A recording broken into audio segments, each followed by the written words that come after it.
So, thank you, ladies and gentlemen, for coming here today. Merci beaucoup pour avoir venu ici aujourd'hui. C'est extrêmement important pour moi. I'm about to talk about a very serious subject, which is murdered and missing women and Indigenous women here in the city of Winnipeg, and some of the policies that I intend to pursue if I am elected the mayor of our fair city. Now, I want to start by talking about Tina Fontaine. In speaking her name, I don't want to reopen old wounds that have not yet had the chance to heal. And in remembering her, I want people to remember her as a living, breathing person with hopes and dreams and fears, and also a life ahead of her.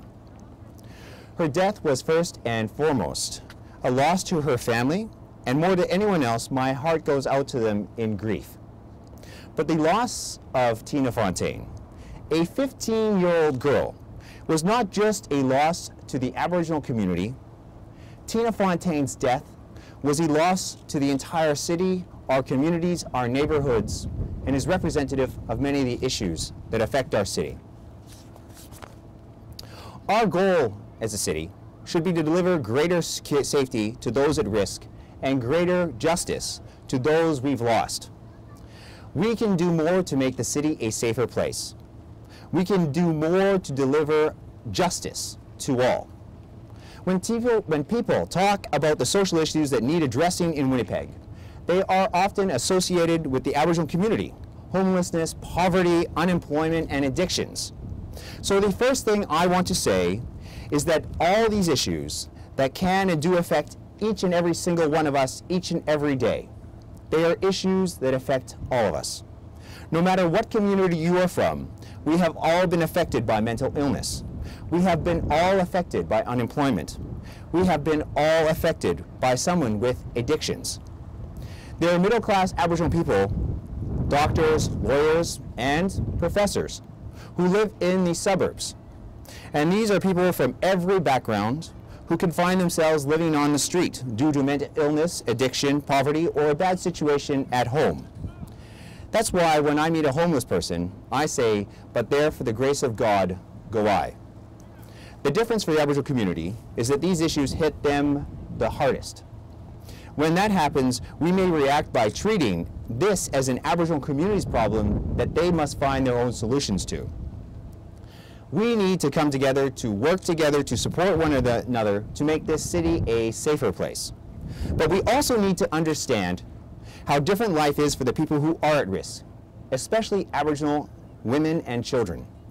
When you ask a young woman in junior high or at high school, in most schools in the city, what their greatest desire is for their city, what their greatest concern is, they may answer homework.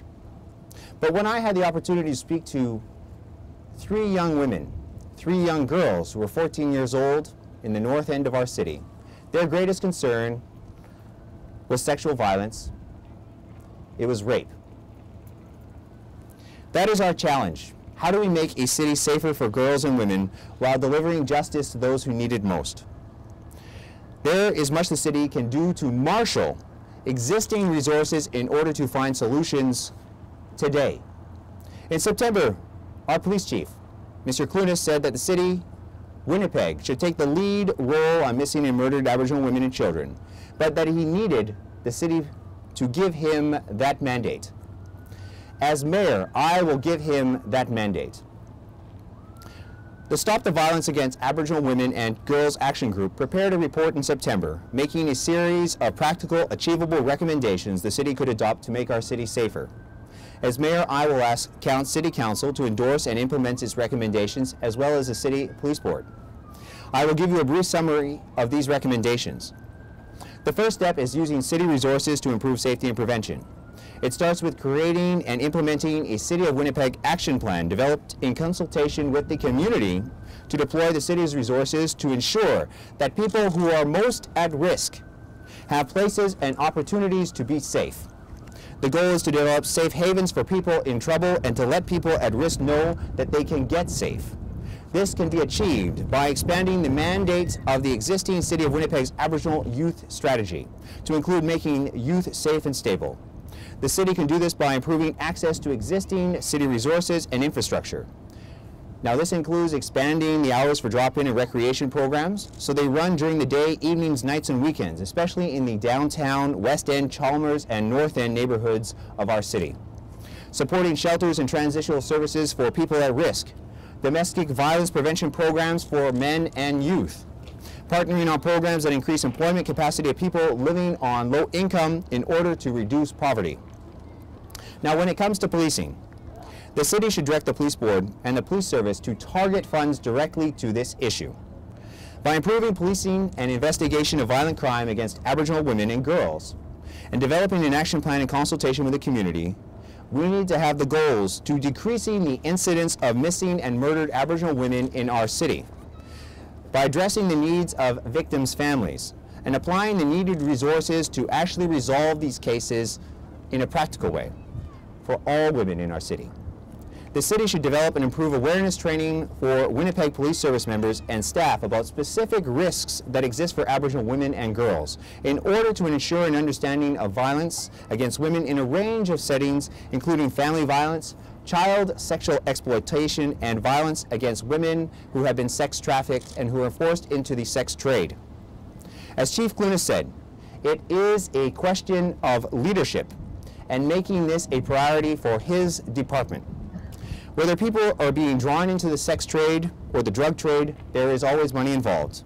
And where there is money that is being changed hands, there is a trail of evidence that can be followed and should be followed to the greatest possible extent. Some of the funds for these programs could be allocated from within existing budgets.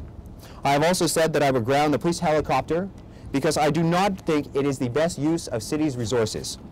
For the $1.5 million a year it costs to operate, the helicopter is in the air less than 3 hours a day and has resulted in only 200 arrests. That is a cost of $7,500 per arrest. Now, virtually every one of the benefits provided by the helicopter, aerial photography, pursuing suspects, and infrared imaging, can be delivered by a single remote-controlled drone for police used at a fraction of the cost, such as used by the RCMP. Now, there are concerns about civil liberties when it comes to drone use, and we will need to restrict and set strict procedures and policies to govern its use, but the priority should be clear. I will ask the province to maintain the $1.5 million in funding they currently provide for the police helicopter, but have it directed towards the priority of these missing and murdered Aboriginal women from our community, from our city. These are not simple issues, these are very difficult issues, but I know there is broad popular support to do something concrete, take some action today, to make a safer city for all citizens, and it doesn't matter where you live in this city, we need to have a safe city for all citizens, because we are all full Winnipeg citizens. So, merci beaucoup, thank you very much. Tapwe et salamat. Y a-t-il des questions? Are there questions?